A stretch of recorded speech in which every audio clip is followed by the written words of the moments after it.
Hey, what's up, guys? This is Auburn X. I'm making a little video today to demonstrate sound design and arrangement.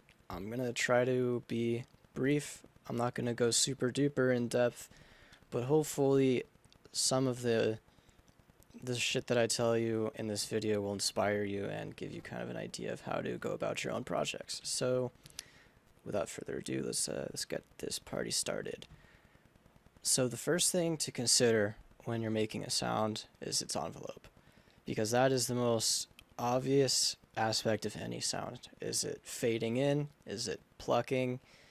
Is it wobbling up and down? No matter what tone you have, there's an envelope going on, and you need to figure out what you want. So for this sound, since I'm a dubstep guy, I'm going to just go ahead and make some kind of wobbly growly thing. I'm not entirely sure how it's going to turn out. So I want my attack to be immediate. We're off to a great start, guys. Now, I want it to wobble kind of like that. That's standard fare. So I'm just going to load a little performer here. Give it a fancy curve. Turn off everything except 1 and 2. And just slap that bad boy on there. Alright.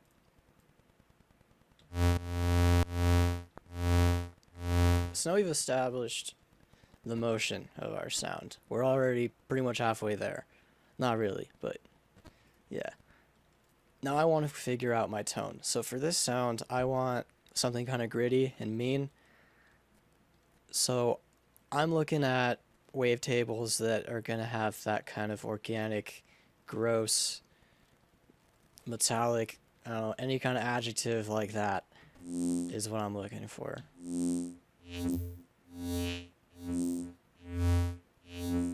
And so this is a major point for when you're experimenting with sounds, is have the note play and move the knob up and down while the note is playing. It's basic, but that's what you do, because sounds are all about motion, and the best way to come up with your sounds is to have motion in them as you're going. So be moving everything around as the sound is playing. Don't just move it around like that. You want to continuously be checking.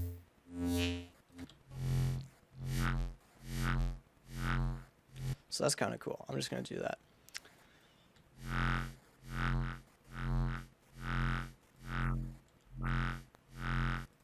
Maybe change the bend.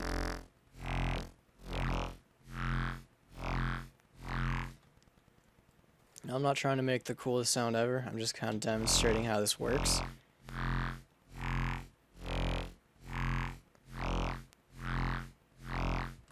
That's fine.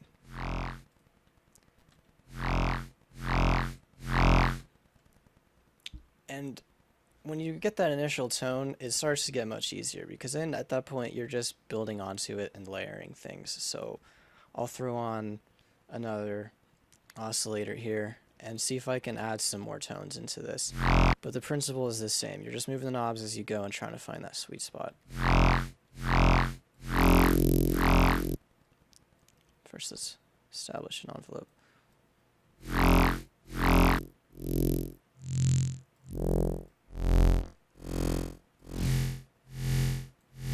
I love that part. That's my favorite part of Scrapyard. Just, I don't know, it's a super wet metallic thing.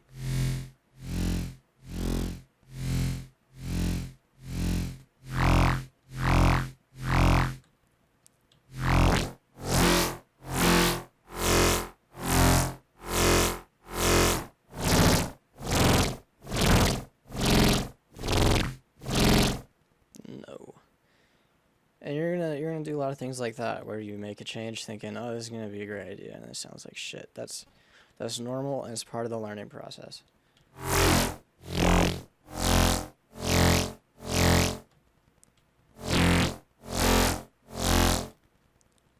Throw a little LFO on that, just slightly. So I'm starting to get a tone that I want, theoretically. Not really, I would not use this sound, but for demonstrative purposes, I'll move on to filter work. So filtering is going to be subtracting from your sound, and that's the way you want to look at filtering. It's that sculpting of the main piece of marble to getting it the shape that you want. So maybe I'll throw a little comb filter on here. And I'm not gonna, this isn't like an in-depth massive tutorial. I'm not gonna try to explain every single thing I'm doing, but I'm giving you an example of a workflow for coming up with a sound from scratch.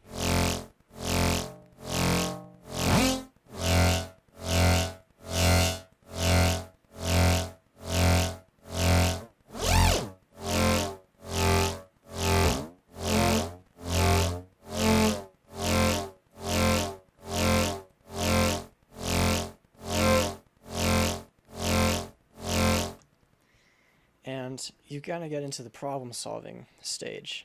So what are the problems with this sound? One, there's not enough bass. Two, it's really thin. Those are the two things right off the top of my head. So I know I can easily solve the thinness part with voicing. Voicing is key for pretty much any sound. You want to have multiple voices on most things except your sub. So I'll pan these voices out. And you see, now we're getting somewhere.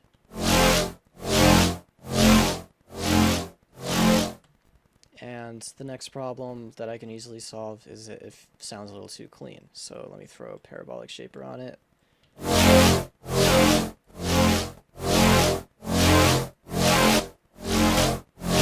There you go. Now it's got some grit. Cool.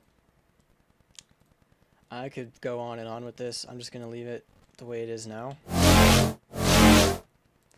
However, I'm going to cut the low end out. Now you're probably asking, Joey, you just said this isn't enough bass, and now you're cutting the bass out. You're an idiot. I am an idiot, but I also know what I'm doing. So, by cutting all the bass out of this sound, I'm giving myself room for my sub track. So I'm going to go ahead and duplicate this synth.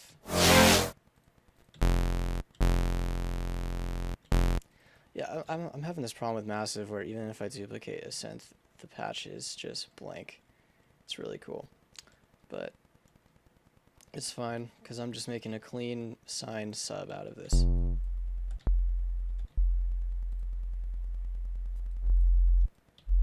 And those of you on laptops probably can't hear what I'm doing. Sorry. Try to be fast.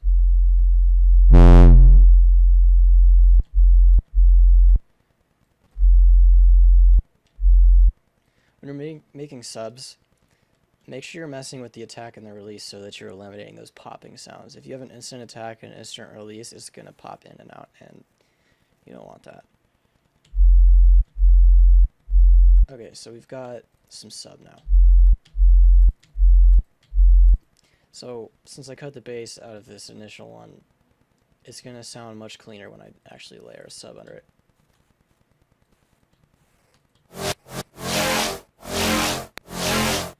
So let me lay out some MIDI. As soon as I find the note.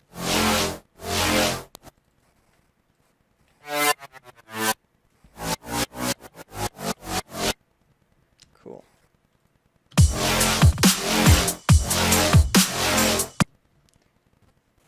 Now, the next step here is I don't like to leave things in just MIDI. I like to bounce synths down to audio, and I think that that's an important part of sound design, is taking things a step further and tweaking your sound beyond the capabilities of your synth. So the next thing that I'm going to do is disable my little drum loop down here. So all I have is the synth playing.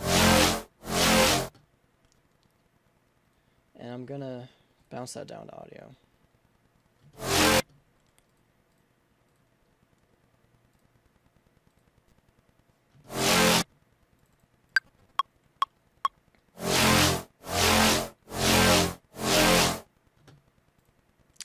Okay.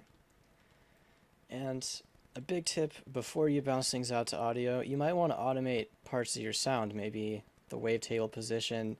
Just draw some lines in and out of the sound, because once you bounce it down to audio, you can't make any more changes. So the more motion in your initial recording, the better, because you will have more to work with, and your sound will probably be way more interesting than what I just did by not doing anything to the sound beyond making it.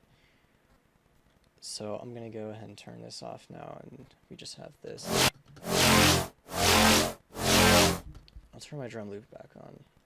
It's helpful to use drum loops when you're first starting off with a track so that you don't get too carried away tweaking snares and kicks and stuff, and you can focus on your idea rather than being caught up in all the other stuff you can take care of later. So now I've got this in audio, I can really start having fun with it. So one of the first things that'll come to mind is you want some faster hits on it. So maybe I'll have the time, have it again, duplicate this one, so I'm getting a bit of a layout. So now I've got three new speeds to work with, and you want to render out with a low LFO rate so that you can speed them up rather than slow them down. Stretching audio causes lots of artifacts and just issues that sound terrible, whereas speeding it up is a lot cleaner. Make sure you don't have them on weird warp modes either.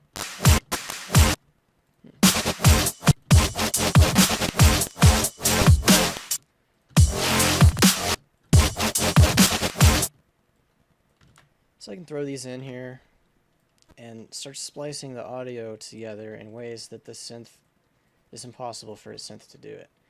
You can't really flip it and reverse it on a synth, you know what I mean?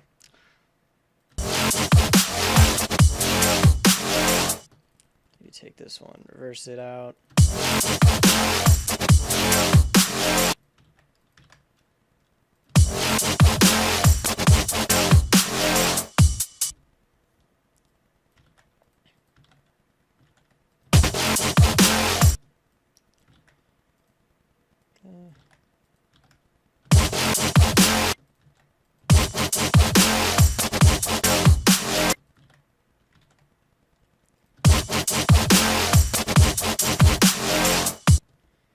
I mean, that's the general idea right there. So, to kind of recap, you want to think about your envelope and the way the levels in your sound are going to move.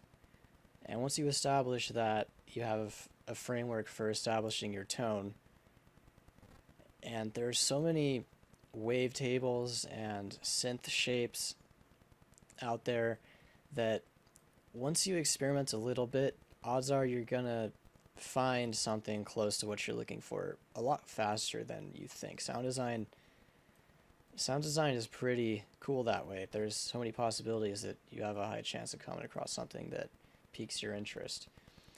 Once you have your envelope and your tone established, you can start thinking in terms of editing and arrangement, and a lot of people don't really consider doing this with their synths and bouncing things to audio and editing this way. And that's why I wanted to make this video, really to show people that, hey, you can do this with stuff that's not drums and vocal samples and vengeance loops and stuff like that. You can do this with your own sounds, and you're going to come up with insane stuff if you do it that way. This isn't insane, but you get the idea. So I hope this was helpful. If you would like more videos or tutorials, whatever, definitely hit me up with requests. I would love to help out any way that I can. Be sure to follow me on SoundCloud, bruh. Alright, have a good day.